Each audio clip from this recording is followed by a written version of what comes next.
ಕರ್ನಾಟಕ ರಾಜ್ಯಾದ್ಯಂತ 60% ಕನ್ನಡ ಬಳಸುವಂತೆ ಸರ್ಕಾರದ ಆದೇಶ ಇದ್ದರೂ ಸಹ ವ್ಯಾಪಾರಸ್ಥರು ತಮ್ಮ ಅಂಗಡಿ ಮುಂಗಟ್ಟುಗಳ ನಾಮಫಲಕದಲ್ಲಿ ಕನ್ನಡ ಅಳವಡಿಸಿಕೊಳ್ಳದಿರುವುದನ್ನು ಖಂಡಿಸಿ ಅಥಣಿಯಲ್ಲಿ ಕರ್ನಾಟಕ ರಕ್ಷಣಾ ವೇದಿಕೆ ನಾರಾಯಣಗೌಡ ಬಣದ ಪದಾಧಿಕಾರಿಗಳು ಅನ್ಯ ಭಾಷೆಯ ನಾಮಫಲಕಗಳನ್ನು ತೆರವುಗೊಳಿಸಿ ಆಕ್ರೋಶ ವ್ಯಕ್ತಪಡಿಸಿದರು. ಇದೇ ಸಂದರ್ಭದಲ್ಲಿ ಕರವೇ ಉಪಾಧ್ಯಕ್ಷ ಮಂಜುನಾಥ್ ಹೋಳಿಕಟ್ಟಿ ಮಾತನಾಡಿ, ಕರ್ನಾಟಕದಲ್ಲಿ ಕನ್ನಡಿಗರೇ ಸಾರ್ವಭೌಮ, ಕನ್ನಡವೇ ಸತ್ಯ, ಕನ್ನಡವೇ ನಿತ್ಯ ಎಂಬ ಘೋಷ ವಾಕ್ಯ ಹೇಳುತ್ತಲೇ ಎಲ್ಲರೂ ಸರ್ಕಾರದ ಆದೇಶವನ್ನ ಪಾಲಿಸಿ 60% ಕನ್ನಡ ಬಳಸುವಂತೆ ಕರೆ ನೀಡಿದ್ರು.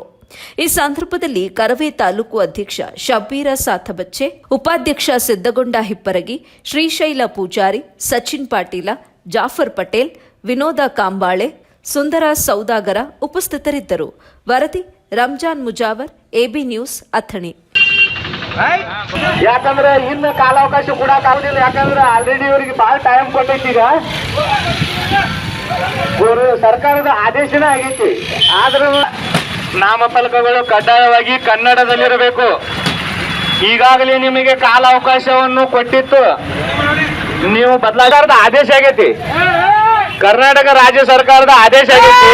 ಅಂಗಡಿ ಮುಂಗಟ್ಟುಗಳ ಮೇಲೆ ಇಂಗ್ಲಿಷ್ ನಾಮಫಲಕಗಳನ್ನ ತೆರವು ಮಾಡಬೇಕಂತ ದೇಶದಿಂದ ಆದೇಶ ಮಾಡಿದ್ರು ಸಹ ಯಾರೇ ಒಬ್ಬ ಅಂಗಡಿ ಮಾಲೀಕರು ಸಹ ಅದನ್ನು ತೆರವು ಮಾಡಿಲ್ಲ. ಆದ ಕಾರಣ ಕಡ್ಡಾಯವಾಗಿ 60% ಕನ್ನಡ ಇರಬೇಕಂತ ದೇಶದಿಂದ ಸರ್ಕಾರದ ಆದೇಶ ಐತಿ.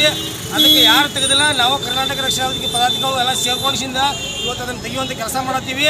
ಇನ್ನೂ ಸಹ ಅವಕಾಶ ಕೊಡತ್ತೀವಿ. ಯಾರೋ ನೀವು ಇಂಗ್ಲೀಷ್ ಒಳಗೆ ಹಾಕಿದ್ರಂದ್ರೆ ಆದಷ್ಟು ಬೇಗ ಅದನ್ನು ತೆಗೆದ 60% ಹೆಚ್ಚು ಕನ್ನಡದಲ್ಲಿದ್ದು ನೀವು 40% ಏನು ಮಾಡ್ಕೋತೀರಿ ನಮ್ಗೆ ಗೊತ್ತಿಲ್ಲ.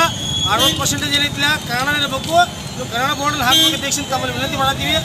ಎಲ್ಲರೂ ನೀವು ಇಂಗ್ಲೀಷ್ ಹಾಕಿರಪ್ಪ ಅಂದ್ರೆ ನಾವು ಯಾವುದೇ ನಿರ್ದಾಕ್ಷಿಣ್ಯವನ್ನು ಕಡ್ಡಾಯವಾಗಿ ಅದನ್ನು ತೆಗೆದು. ಕರ್ನಾಟಕದಲ್ಲಿ ಕನ್ನಡವೇ ಸಾರ್ವಭೌಮ, ಕನ್ನಡವೇ ಜಾತಿ, ಕನ್ನಡವೇ ಕುಲ, ಇದರಲ್ಲಿ ಯಾವುದು ಏನು ಯಾವುದು ಭೇದ ಭಾವ ಇಲ್ಲ. ಕನ್ನಡವೇ ಸತ್ಯ, ಕನ್ನಡವೇ ನಿತ್ಯ.